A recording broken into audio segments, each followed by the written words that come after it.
everyone, this is your girl Janae Michelle from This Curvy Girl's Life, and I am back with another video.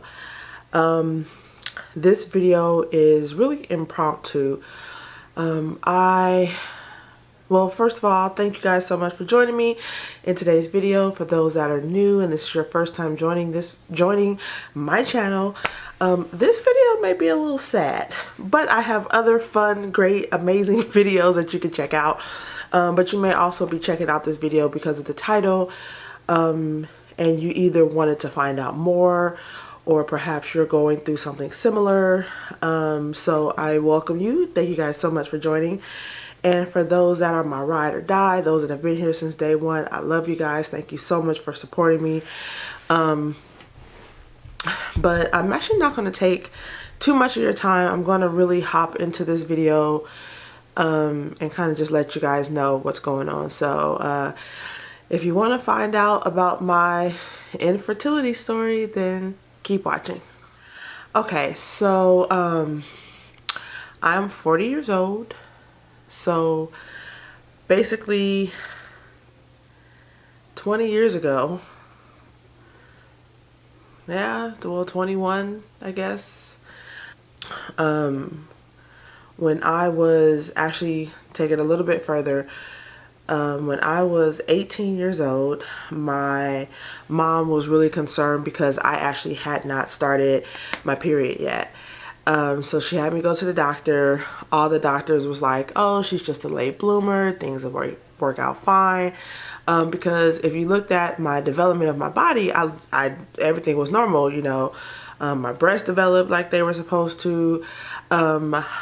You know, hair grew where it was supposed to. Just all these things. So, you know, from looking at me, doctors just assumed like things were just moving slow. But by the time I turned 19, my mom had become a little bit more concerned because now I was almost 20 years old and I still hadn't had my first period yet. So I went to my doctor. They ran some tests. About a few days later, I get a phone call from my doctor and he's like, I need you to come into the office and you should probably bring someone with you. I was 19 at the time, so it didn't even like faze me, I guess, the way that it probably would have fazed me if I was 20 or 25 or 30, 35 years old, because then I would have been thinking about motherhood. But I was so young that it wasn't one of like when I got the news. So let me back up. So him telling me to bring somebody didn't faze me. When I went to the doctor, they basically told me I had a rare, well, I guess it's not as rare now, but I think back then, it probably felt like 20 years ago, it seemed kind of rare, but I had, and I wrote it down because it's like 4 words, but I'll put it right here. But I had developed this syndrome where I was actually born without a uterus. And immediately following that, finding that out, I cried a little when he told me. I cried a little when I told my mom, because when I got home I had to tell my mom. And, you know, but things after that were just such a whirlwind because I then had to go to my OBGYN, and you know, from testing to prodding to poking, just it was horrendous. But then I found out that I did have ovaries, but both of my ovaries actually had developed cancer on them. So I immediately had to have them removed. And you know, it was just funny because I remember the morning that I had to get up and go for that surgery. Like, we had to be there at like 4 o'clock in the morning. Had to be there at like 4 o'clock in the morning, and I had my family with me. My grandmother was there, my mom, and I don't know. I went into that surgery and it just didn't feel like, you know, because I was so young, it didn't hit me then that like that was it. this will solidify the fact that I will never have children. It was just like I was so young and it was surgery. And when I came out of surgery, I was in a lot of pain. And over the next few days, I didn't, like, it just never really hit me that that's what it was. And every once in a while, I will cry. Every once in a while, it hits me. And then, I think it hit me when I was with my ex, my husband, and, I thought about being able to bear kids for him, but he knew my story, he knew everything, and he loved me anyway. And I think, we had talked about adoption and we had talked about going that route. So it didn't make it feel so bad. But now I am single and not a mom. I'm 40 years old, and now it's become more difficult because you feel like your clock is ticking. When you hit a certain age as a woman, you kind of feel like things are, and I hear women say this, and I've seen and heard stories of women that will say stuff like this, but it didn't hit me until like recently when I was actually watching a YouTube video. I was watching Gay Babe TV, and I like them. They're a cute family, but she is pregnant with her second child. Well, she's not pregnant anymore. She had the baby, but I was watching their journey through her pregnancy, and she had her baby, and I watched the entire video. I watched when they delivered the baby, and when the dad was holding the baby, when they were cleaning the baby, and like all these moments.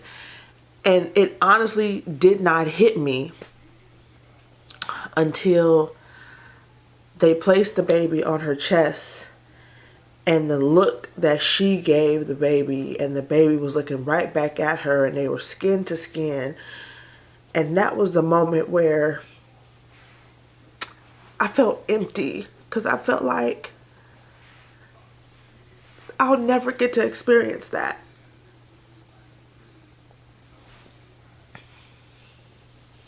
And I know that I still have the option to adopt.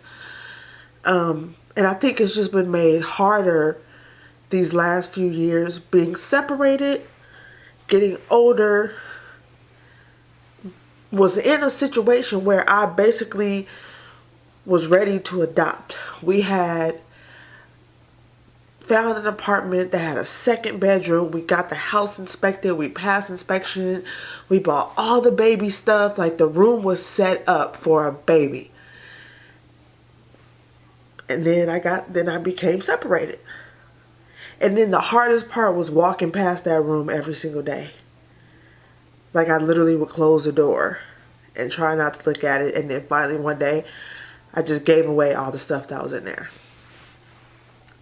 So now, so the reason that this video came up is because after I watched that video yesterday of the birth, I wrote a blog post, and I just kind of told my story. I just told exactly what I just told you guys, and the response was so overwhelming. It was so much love and so much support, so many prayers, and I wanted to make this video, one, to continue to spread the word, because I'm realizing that there are so many women who are going through similar issues, who won't be able to have kids and may feel hurt and lonely. And I'm not here to give you advice. I'm not here to tell you things are going to get better. Like, I'm not here to do that. I'm here to be transparent in that it hurts. It sucks when you think some things are going to go a certain way and they don't. But I guess the part that is a blessing is the support group that I have. The sisters that surround me every day and support me and allow me to lean on them and cry on their shoulders, and they're an ear for me to talk to. I'm blessed to have that circle around me. I am blessed to live an amazing life, to see where we're at now with technology. And I'm blessed to have two beautiful dogs. I'm blessed to have my family near me. But, you know, as I get older, that has become something that does mean something to me. And I want to do what I need to do to get to a point where I can be a mom. And for me right now, that is kind of getting my life together. You know, for those who have been through divorce or separation, you know, one, you need to get your life kind of back on track. For me, I need to get my life back on track mentally, emotionally, spiritually, and financially, in order to be a good mother, I feel. So those are the things that I'm working on in myself.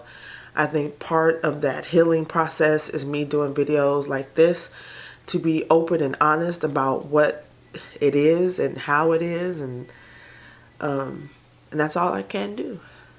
So that's my story, but I would love to get your feedback, get your comments, tell me what you think. If you're going through infertility, please, like, you know, if you need someone to talk to, I'm here. If you want to DM me, if you want to know more about kind of like my surgery, what I had to endure, anything, any questions that you guys may have, I encourage you to leave that in the comments below. But I love you guys. Thank you so much for supporting me, loving me, being there for me. This is going to be like probably like the least edited video ever, because I'm going to give it to you raw. But I love you guys. Thank you so much for watching. And this video is not my typical video. I normally talk about hair, beauty, makeup, clothing, all that good stuff. But today they get a little bit more personal because I wanted to share every part of me with you guys. So I love you. Thank you so much for watching. And until the next video, deuces.